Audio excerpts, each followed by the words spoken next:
News, two families are mourning after the discovery of a horrific scene inside of a home inside of Jacksonville's Arlington area. I know my family, like my grandma, they not taking it well, but I'm gonna be strong for them because that's what they need right now. I called his mother and told him, I said, Bryant roommate is back on that stuff. I said, it seems like he's having a hissy fit. Lots of family members have shown up. We've family members for both of the victims. But I want to bring you over this way here for a second because just to humanize one of the victims, we're told his name is Brian. The manager of this store right here, it's called R&R Crab House. It's a seafood place. He remembered Brian a lot. He said that he knew him for years. He said that this is the same man who would come here, who would come and mow the grass, help chop down a tree that was threatening the place.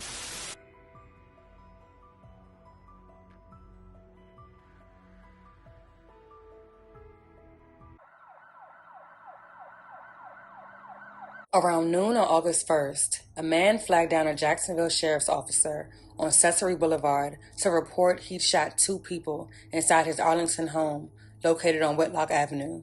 Upon entering the home, they would locate an unresponsive adult female and an adult male in the living room. Police continuing to investigate the deaths of two people. This scene in the Arlington area. The Jacksonville Sheriff's Office says their investigation began around noon today when a man waved them down saying that he shot two people inside of a house. Police say the deadly incident happened at a home on Whitlock Avenue. News4JAX's Eric Avanier joins us live from that scene. Have you learned anything more about who's died and who may have done it, Eric?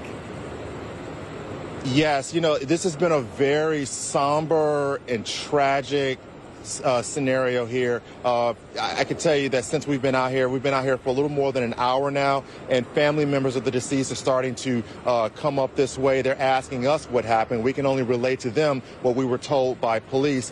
I can tell you that the crime scene is here along Whitlock Avenue. It's at a home just I would say about 80 yards down to the right there. Now here's what we know so far. We know that according to JSO, sometime around noon, there was a man who flagged down a police officer and said that he had shot two people inside of a home here on Whitlock. Officers came to investigate, and that is when they found the bodies of an adult male and an adult female. The victims were identified as 40-year-old Shalay Curtis and her 44-year-old boyfriend, Brian Gates, who were both sadly pronounced dead at the scene after succumbing to multiple gunshot wounds. 40-year-old Shalay Curtis was a kind, outgoing, and loyal woman with an infectious smile and spirit to match. She would always go the extra mile to help family and friends. When she loved hard. Most importantly, she was a mother to a small child who meant the world to her. 44-year-old Brian Gates was a well-known and friendly individual who was known throughout the community for being an outstanding and solid person. Brian never met a stranger. Everywhere he went, he always ran into someone he knew. He had a close relationship with his son, who recalled many memories of the two hanging out together, especially the days they would battle it out on the basketball court. Brian Gates Jr. was not surprised by his father's popularity. He was very famous. He was very friendly. Everywhere I went, when I was little, hanging out with him, he always knew somebody, dapping up somebody, all smiles. He was a great person. Gates Jr. has many memories of his dad, but says the memories that really stick out are those of him and his dad battling each other on the basketball court. So there were some epic battles on the basketball court. Hell yeah. Hell yeah. He made me, like, my competitiveness comes from him mostly. Yeah. Up there at Bruce Park, yeah. All that's left now are memories of those epic battles on the court, memories of the fun times between a father and son. After flagging down police and confessing to the shootings, the male suspect was positively identified as 42-year-old Dayton Haggerty. According to Brian's family, he owned the home in the Arlington neighborhood and had known Haggerty for years. He was trying to help him get back on his feet by allowing him to live in the home rent-free. Moments before the Arlington block became a crime scene, a friend of the family said he was on his way to work and called Brian's mother to report seeing his roommate on the sidewalk acting strange. And I happened to notice the guy was on the sidewalk, pounding the sidewalk, beating his head like he was just really hysterical out of it.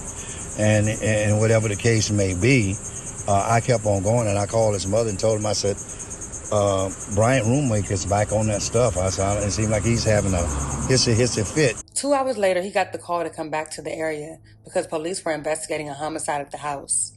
A neighbor who spoke to police said they heard a loud noise from inside the home, but did not realize it was gunfire. That neighbor said they walked outside and saw Haggerty slam a handgun onto the roof of an old Chevy Impala. Then moments later, he was seen walking in a direction away from the house. The murder weapon was subsequently located on top of that same vehicle. What led up to the shooting remains unclear, but relatives and friends of Brian told reporters there had recently been some tension between the two men. Sadly, Shalay got caught in the middle of something that had absolutely nothing to do with her. Today, the Jacksonville Sheriff's Office announced the arrest of 42-year-old Dayton Haggerty.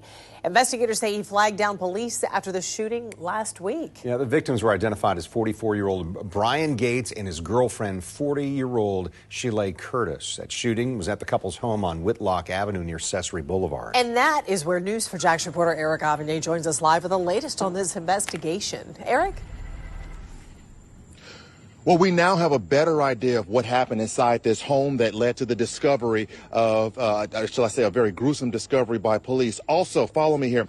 We also now know why the top of the roof of this Chevy Impala was part of the initial investigation. When Jacksonville police entered this home on Whitlock Avenue last Thursday, they discovered the bodies of 44-year-old Brian Gates and his girlfriend, 40-year-old Shalay Curtis. Investigators say both victims were shot multiple times. The shooter was identified as 42-year-old Dayton Haggerty. Relatives of both victims told News4Jax that the couple allowed Haggerty to live with them rent-free because he was Gates' friend who had nowhere else to go. What led up to the deadly gun violence is still unclear. A neighbor who spoke with investigators but did not want to be identified in this story told News4Jax off camera that they heard a loud noise from inside the house. Now, at the time, they did not realize that noise was gunfire. Moments later, the neighbor walks out the door and sees Haggerty slam a handgun onto the roof of this old Chevy Impala. And then moments later after that, Haggerty was last seen walking in that direction away from the house.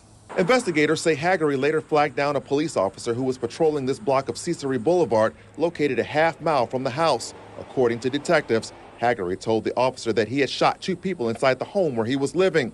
When police showed up here to do a welfare check, they discovered the deceased victims inside the living room. Police also say they found the murder weapon still sitting on the roof of the Chevy Impala that was parked in the driveway. As for the victims, News4Jax spoke with their families. Shalay Curtis's cousin said Shalay had an infectious smile. She's always willing to go the extra mile to help family and friends. Just as a kind spirit. But she loved hard. Dayton Haggerty was detained and arrested on a charge of possession of a firearm by a convicted felon. He had been convicted of cocaine possession charges in a 2015 case, prohibiting him from possessing a firearm. Evidence would later lead to 2 murder charges, 1 week after the murders. The case remains ongoing.